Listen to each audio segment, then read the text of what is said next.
Hey, everybody. Good evening. I'm Michelle Kinney. This is Julie Roginski. It's late. We're tired. This is now the third time we've been on today, but this was actually so alarming that we wanted to come on and just talk about this really quick. Our friend JoJo shared this in the group chat, and she was saying, you know, remember when I told you guys they want us afraid so that we don't go out Saturday for the No Kings protest? And she sent this. I'll just say really quick, just this is the first tweet, and I've got some more graphics here to show. But Julie, here's the tweet from Meidas Touch. Meidas Touch is reporting this with an exclusive this evening, saying, "quote Trump may launch missiles from warships into California this Friday and Saturday as part of what is being described as a quote vanity parade." And shut down portions of the I-5 during the No Kings protests. Before we go any deeper into this, Julie, I would just love to get your initial reaction here. Two This reactions. is crazy. Two reactions. One is thank you, John Roberts, because you have made this legal. Yeah. He does anything as president, I guess that is allowed, including shooting missiles from warships into the most populous state in the nation. And my second reaction is, I don't know who's on those ships, and I don't know who is giving that command. But those people need to make a decision, and they need to make a decision right now. Yep. They took an oath to the Constitution of the United States, not to their commander-in-chief. I understand that there is a chain of command, but only if somebody gives lawful orders. Now, is it lawful? John Roberts has said it is. I don't know what the Uniform Military Code of Conduct would say about this. I'm not an expert. I'm certainly not a lawyer. Yeah. I'm a military lawyer, and Yeah. Maybe we can have Jacqueline on and we can talk about this in the days to come. Yeah. But I will tell you this. Somewhere right now, if this is actually happening, is a member of the United States military who knows what they are planning. And that person needs to make a decision whether he or she is carrying out a lawful order. Yeah. This is insane. I mean, anybody who has not been to California, I know we have people here from Australia in the chat. I see them from all over the world. Yeah. The I-5 is the interstate that goes from the very north of California. Well, it's actually all up and down the West Coast. But in California, it goes all the way from the Redwood Forest, all the way from the top, all the way to the bottom to the Mexican border to San Diego. This is the equivalent for people who live in the East Coast of somebody firing missiles at I-95. 95, right.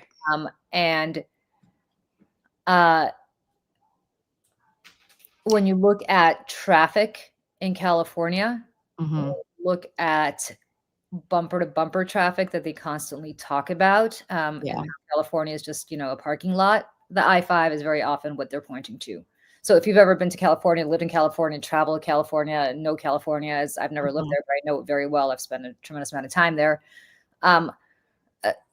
This isn't shooting, well, first of all, shooting a missile into any part of the state of California. Craziness. But I'm not even sure if they really intend to do this or whether they're leaking this in order to make people not show up to these rallies. Right. But in my opinion, at least for the people who are going to show up to this, I actually think this is going to make more people show up because this, I mean, let me just reopen this PDF here. It goes further. Their tweet thread, the Meidas Touch did about an hour ago. It says sources tell Meidas Touch the White House will shut down portions of the I-5 for Vice President J.D. Vance's Marine Corps spectacle during No Kings protest, triggering chaos, gridlock, and outrage as troops go unpaid during the shutdown. The Trump administration is apparently finalizing plans for 2 days of events under the pretext of the 250th anniversary of the U.S. Marine Corps. And sources close to Meidas Touch describe the closure as part of a vanity parade that may involve Navy warships shooting live missiles into Camp Pendleton as a show of force. Now, The governor of California, Gavin Newsom's press office has responded to this. They quote tweeted the Meidas Touch report and said this would be an absurd show of force and totally uncalled for during a government shutdown when members of the military cannot even get a paycheck.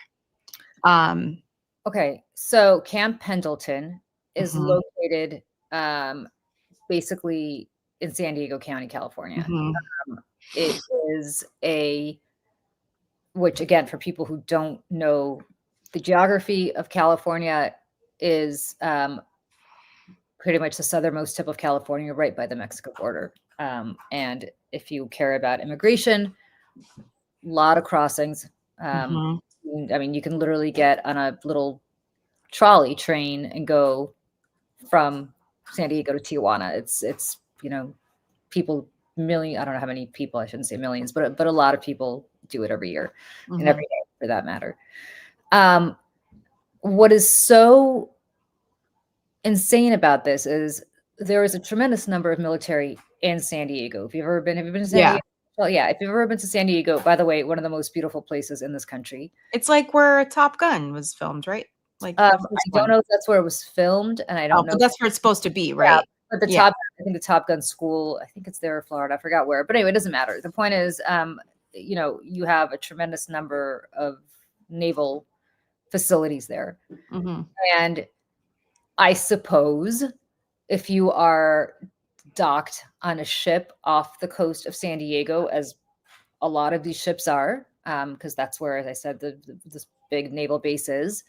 And if you drive sort of from the airport in San Diego into right along the coast, you'll see all these ships docked. It's actually, as I keep saying, beautiful and stunning. Yeah. But what is so absurd about this is, of course, that they are doing this as a show force to scare people not to show up. Yep. And okay, maybe the San Diego No Kings Rally on Saturday won't be as busy as it could have been.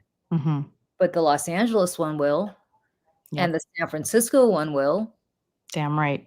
Everything up and down the coast will, and even Orange County, California, I bet you is going to, places that used to, be Republican, swing back and forth. I say this because they're trying to scare us. Yes. And when you see and I actually have a Substack on this, I've been writing this all day, coming out on this tomorrow, not even knowing that they were going to do this until. Yeah, I mean, but look, another day in paradise, Julie. There's a reason why they're all talking about, from reading from the same choir book, really, talking about how this is going to be violent and Antifa, and this is going to be. Sean Duffy's been out talking, Pam Bondi saying, "Oh, well, Antifa's very organized." I'm like, Antifa's not a thing. Okay, so Antifa's not a thing, but what Antifa is something that they've designated as a terrorist organization through an executive order. Right. And this is a pretense, right? They want to invoke the Insurrection Act. JD Vance said on Sunday that he hasn't made any decisions yet, Trump, about invoking the Insurrection Act, but, we'll keep an eye on this. They're going to use this as a pretext to invoke the Insurrection Act. And let's not kid ourselves here, because they always tell us what's going to happen. Like, who knew January 6th was going to happen? Yeah. Because they telegraphed it, because you had Steve Bannon talking about how the next day was going to be crazy. And even before that, you had Michigan effectively shut down public counting of its electoral votes in December. And they were using January 6th as a password for the Wi-Fi for events leading up to that. I mean, it was So the point is, like, let's be very clear. They're going to invoke the Insurrection Act. I don't know if it's going to happen Saturday. I don't know if it's going to happen Sunday. I don't think it will. Next month. But because they're basically saying this is an Antifa gathering. It's a gathering of violent protesters. And the best way to handle this is to do what Portland is doing, which is to mock them. Yeah, show up in inflatable costumes. Or if you don't, show up with an American flag. That's what I'm doing. Because we need to take patriotism back from these people. They're calling us anti-American. And Yeah. for me to say this is hilarious. I am not Christian. For Michelle to say this would be hilarious because you're not Christian. I mean, you're not a believer. No. But if you have a big cross and you feel compelled because you're a religious person, carry it. Yeah. Religion back from these Don't people. let them take it from you. From any of us. I mean, you have Pam Bondi and that dolt Caroline Levitt and all of these people wearing these humongous crosses. And I'm sorry, I was just, Michelle, you know this. I was just in Israel in June, and my I am not Christian. My husband is Catholic, and he's a former altar boy, and he's actually deeply religious man. And I don't know, grew up, go to Catholic school for 12 years, just somebody who really it's to him cultural as much as anything else. Yeah, to him his faith is important. Yeah. And so we did the whole Christian tour. And we went up to the Galilee, which was really very deeply meaningful, and especially for him, but also, even though this is not my faith, for him as well. And we went to where the Sermon on the Mount is. That's actually not where it took place, but like kind of is supposed to have taken place. Yeah. And we were the wonderful guide, and he took out the Bible and he read the Sermon on the Mount, which is not long. And I'm not Catholic, so it's not something I really ever focused on, but I really paid attention because you're in this beautiful place and you're literally on this mountain and you're overlooking the Sea of Galilee, and you see Capernaum, which is where it's just, anyway, I don't have to be a travel guide here, other than to say I really listened to the words of the Sermon on the Mount. And as I'm listening to the words of the Sermon on the Mount about, blessed are the meek and the poor and the yada yada, and welcome the stranger and no retaliation. I'm really paraphrasing here, so please don't come at me with I'm misinterpreting, I'm misquoting. But the point is, it's not dissimilar to what is written on the base of the Statue of Liberty, which, by the way, was a poem by Emma Lazarus, who was a Russian immigrant and Jewish, and therefore not prone, and I think maybe probably an atheist, not prone to, but very similar. These people have taken away these teachings and have perverted them. These people have taken away what is on the base of the Statue of Liberty and have perverted it. So I beg of you, if you are inclined, bring an American flag. Nothing would be better than to have just video of a sea of American flags with these people trying to, I don't know what they're going to try to do, but very hard. They're going to try to, I mean, listen, they're propagandists. They will take any snippet of anything and try to turn it into something, a display of anti-Americanism. But we love this country, and that's why we're here. That's why we're having this conversation. That's why you're all in the chat tonight.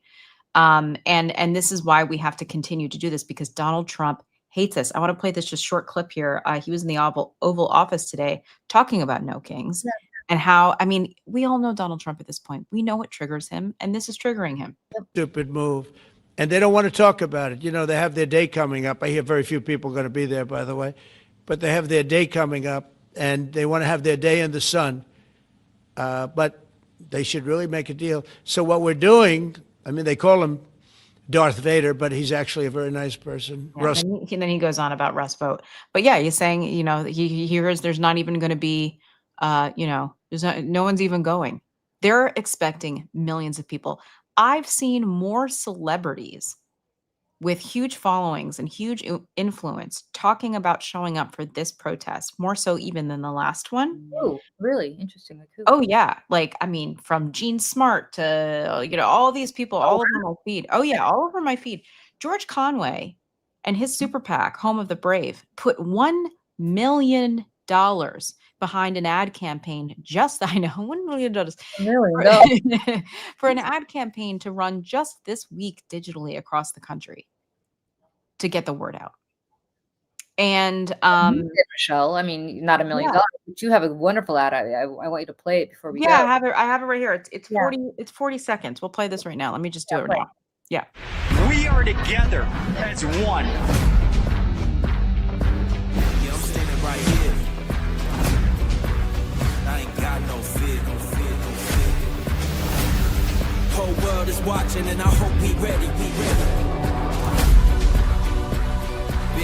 whole lot, but we overcome. People need to come together. No kings, no kings. I was waiting for this, and now it's my turn. This is restoring my faith in humanity. We are stronger together. We got the power. I love this country.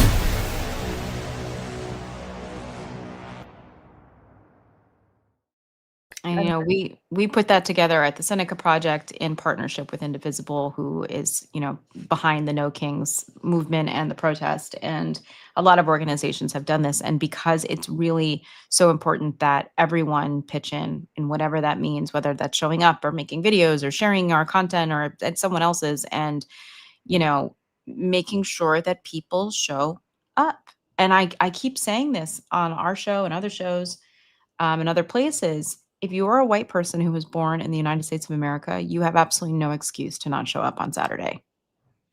Yeah. And you're able-bodied, obviously, as well. But there's no excuse.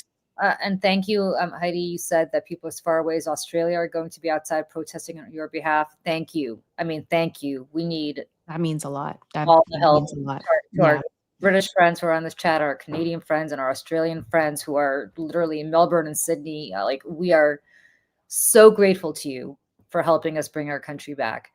But you know, I just want to end this by saying they are so desperate to shut this down that they are trying to deploy the United States military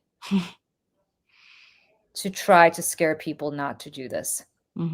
And that's our taxpayer dollars. That's our military, and that's being done on our name and in our behalf. You know, look at this. Just go back for a second, Michelle. If you don't, right? So the ripple effects of cripple emergency response times, you know, from as far away, I forgot where it said this, but from Del Mar to, I forgot what it is. But the point is,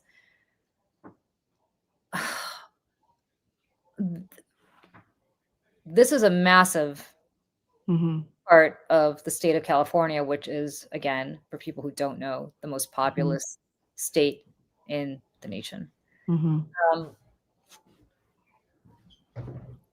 And yet they're choosing to do it there, not on the Texas border, right? Not at the border. Of course not. No, not in Florida. Not in Florida. Florida. They're choosing to do it here. We're not here because I'm not in California. They're choosing to do it in a blue state, to screw it, to stick it to, you know, the man he calls Gavin, you scum, because he's an idiot and he can't do anything that's not, you know. He's just, I mean, again, he's so transparent. I mean, like, he's jealous. He's jealous of Gavin Newsom because he's smart and hot. Like, do you know what I mean? Like, it's just really that simple. And because he was married to Kimberly Guilfoyle. Yeah. When she was sure Trump wants to. No, I know for a fact he does not. Oh, wow. Yeah. Anyways, a whole different discussion. But and just separately, I am seeing people's comments and saying like truly the nicest things. Yeah, and I just want to say because it's true. Michelle is really nice. Thank you. You are so talented, and I'm not just saying that because I know, but thank you. I that's really nice. I appreciate it very much because thank you. Anyway, the point is, folks, we just wanted you to be aware if you hadn't seen this breaking news yet, because that's what we're trying to do here is, as you could see, I had already washed my face and now I'm about to go do that myself. Yeah, put some stuff on my face to try to get rid of this melasma, which you could probably see here. I sent Julie to my wonderful dermatologist. She's taking care of you, and I love it. I love it. She's the best. She's the best. Give me a little cream to get rid of this. Keep us young here. But you know, also you know, it's to your point, Julie, like we got to stick this out. We got to keep going. We can't be afraid. Like not much is being asked of us. And to the point of May Day and why we started May Day and why we're trying to build this channel and we're trying to build a community here. You know, Meidas Touch, you know, has a little bit of a different brand, but they do have some reporting that's reputable and I mean should be taken seriously. They have sources inside the White House, just like everybody else does. which I will not go into, but we do know that they talk to people, and so they're another group of independent voices that we should all be listening to and at least following on social media platforms, and just keep yourself in the loop. Yep. So, and we'll try to do the same. Yep. And just remember, this too shall pass. It Hopefully. always does. Oh, it will. I mean, listen, it might take a year, it might take 2, it might take 10, but it's gonna end. And when it does, the same people who are being silent now, or the same people who are cooperating with this regime, are going to pretend they didn't have anything to do with it, as some people did after January 6th. Yeah.